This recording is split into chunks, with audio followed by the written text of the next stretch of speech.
Putin is in a panic. His government has just exposed its own weakness and fear before the eyes of the world. Over 50 missiles and drones have penetrated deep into Russian territory overnight, showing that Moscow's once proud air defense system is practically useless. And right now, multiple sources say Putin has left Moscow in a hurry, as military planes have been seen taking off from the Kremlin area. This is happening because Ukraine is openly using British Storm Shadow missiles and Neptune missiles to attack Russia's military industry. They just destroyed a chemical plant that was producing gunpowder and rocket fuel. The chaos is spreading rapidly. Russians are realizing that Putin has abandoned them while he hides in his bunker.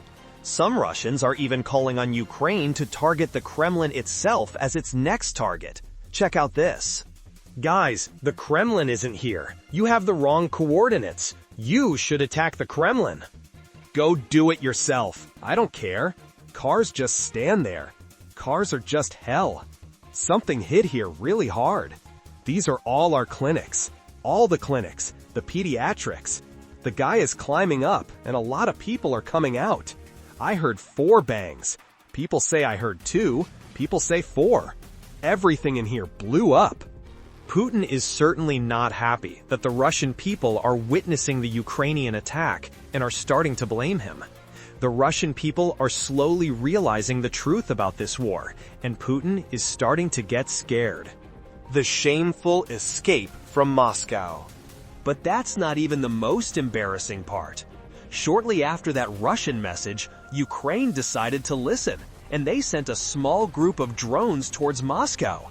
For some reason, 8 drones was too big a risk for Putin, so he left the Kremlin and ran. This news was sent by a Russian war correspondent. According to him, several Russian military aircraft left Moscow, flying towards the Ural Mountains just hours after Ukraine launched the drone. Even for Russians, this is extremely unusual. I want you to notice how Putin reacted to a couple of drones compared to how Zelensky reacted in February 2022. When Putin's troops were just outside Kyiv, Zelensky said he needed ammunition, not a ride. And when Ukrainian drones are now just outside Moscow, Putin said, "I'm leaving. This isn't for me." Widespread anger among Russians. This is why Russians are angry, and they are blaming the country's oligarchs and elites. Listen to what they say. You know what, friends? I want to talk to private gas stations, like the URTK gas station in the region. With the current fuel shortages we are experiencing in the Udmurt region, these gas stations have raised prices so high. Why are you such bad people that you decided that I'm just curious. Why did you raise prices like that? It's crazy that the country is in such a problem. You know the problems that ordinary people are facing. Why are you profiting from this, You know that people will be forced to buy fuel. You know that people will be forced to buy fuel at those prices. Shameless people. You need to be beaten, damn it. You should be lined up in front of your gas stations. You should be bent over, your pants taken off, and you should be properly beaten in front of honest people. These messages will only grow louder, and Putin knows it. He knows that if he doesn't end the war himself, Ukraine's attacks deep into Russia will never stop. Soon, Putin's pride and livelihood will be destroyed one by one, leaving Russia empty, with nowhere to refine the oil he once considered so precious. The terrible consequences of the latest attacks. In fact, last night, Ukraine launched one of its largest attacks on Russian military infrastructure. More than 50 missiles and drones, including Storm Shadow, Neptune, Flamingo, and HIMARS, strike simultaneously from Crimea all the way to Moscow. On screen, you could see a Bryansk substation go up in flames, leaving more than 130,000 Russians without electricity and water in the looming winter. A chilling reminder that the war has now truly come home. But I'm sure we all know this. Putin doesn't care about the Russian people. Russian peasants don't matter to him. What he cares about is the Russian army, especially the soldiers who are on the front lines trying to invade Ukraine. Yes, Ukraine has just attacked them, just indirectly. Defense General Staff confirmed, що Defense Forces атакували Брянськ Chemical Plant, у який включили Storm Shadow missiles. The chemical plant is a key link in Russia's military-industrial complex. It produces gunpowder, explosives, and componenti для rocket fuel, including ammunition and rockets used by the enemy to shell Ukrainian territory. The plant will not be able to operate again. The importance of using Storm Shadow missiles. This was not a simple drone attack, as is often the case. Ukraine used missiles this time, specifically multiple Storm Shadows. As a result, the destructive power of the missiles was much more powerful than that of the drones. Professor Michael Clark explains why Ukraine used this missile. One of the reasons for using Storm Shadow missiles in this attack is that they are known to be very accurate. They can carry a pretty large warhead. Drones are less accurate, and if you have enough Storm Shadows aimed at a large target like a chemical plant, you have a good chance of putting that plant out of action, probably for quite a while. The use of these weapons in this attack does not put any particular pressure on Putin. Of course, it contributes to his propaganda narrative that he is fighting Europeans here, not just Ukrainians. But the pressure it puts on Putin is more material. The loss of a major plant that was supplying rocket fuel and explosive chemicals at a time when he was using them at a terrifying rate. If you look at the number of attacks that the Russians are launching against Ukraine almost every night of the week with 200, 300, up to 700, 800 drones and missiles, they are consuming a lot of explosives. And the Bryansk plant, as far as we can tell, is one of the main producers of the chemicals that go into those bombs and explosives. So it will affect the supply chain that the Russians rely on. Does it surprise Putin? No. Does he take full advantage of it in terms of propaganda? Absolutely. According to Russian sources who visited the plant after the attack, the plant was almost wiped out. Attack message and political response. What is important to note here is the timing of the attack. It came just days after President Zelensky met with President Trump in Washington. During that meeting, Zelensky was not given the Tomahawk missiles he had wanted. So the attack can be seen as a clear message from Zelensky, not only to Putin, but also to the Trump administration, that Ukraine can use Western weapons and use them to strike at Russia's most painful spots. The supply chain that once supported the Russian military is now being disrupted by Ukraine. But I believe there is more to this than just a message. This attack comes just hours after President Trump publicly announced that he would not meet with Putin. The reason for the cancellation is clear. Russia is absolutely refusing to budge on its extreme demands. They want Ukraine to give up territory that Russia has not been able to take for the last 10 years. In return, what is Russia offering? They are offering a promise that they will not attack Ukraine in the future. I think we all know that Russian promises are worthless. And that is exactly why President Trump canceled the meeting. Regarding Ukraine, do you still see a chance for a ceasefire? And what is Putin asking for? Do you still see a chance for a ceasefire? And what is Putin asking for? I see. It's a brutal war. It looks like a brutal war. It doesn't really affect us. We sell them equipment, we sell NATO equipment, and NATO gives it to Ukraine, but we don't have to pay for it anymore. Biden spent $350 billion. It would never have happened if I was president. Never, in a million years. And Putin knows that too. It would never have happened. But it did happen. And I came in and I had to see if I could stop it. But it didn't affect us, because we didn't lose any soldiers there. Although when I first came in, it could have ended. It wouldn't have happened, but it could have ended in World War II. It really got out of control.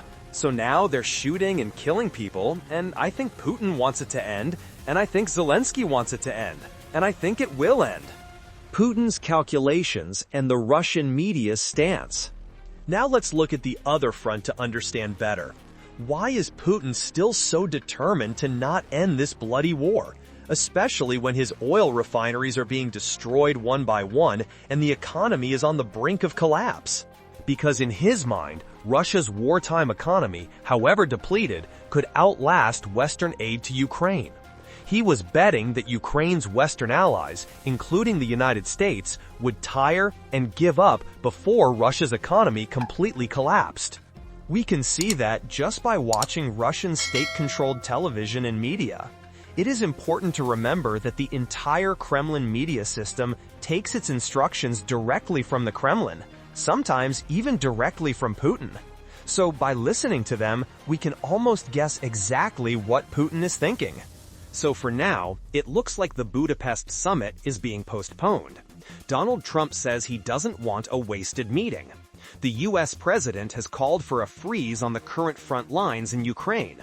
But Moscowy Komsomolets wrote today, there is not a single reason for Moscow to agree to a ceasefire. A plan of action that could be summed up as just stop where you are doesn't suit Putin.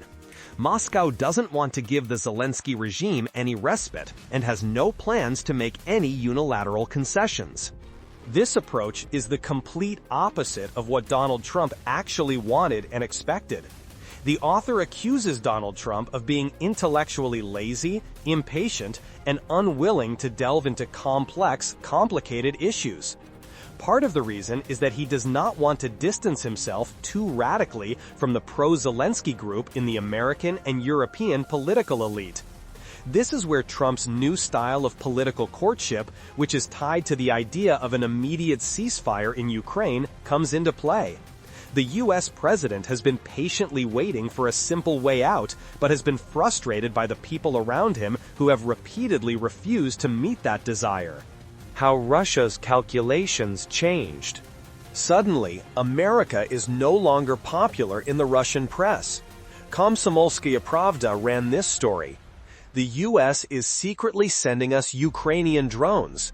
Washington is helping Kyiv send drones to attack important facilities deep inside Russia. Washington should decide. Is it a peacemaker who wants to end the conflict or a direct participant siding with the Kyiv regime? So, how do we change this calculus for Russia?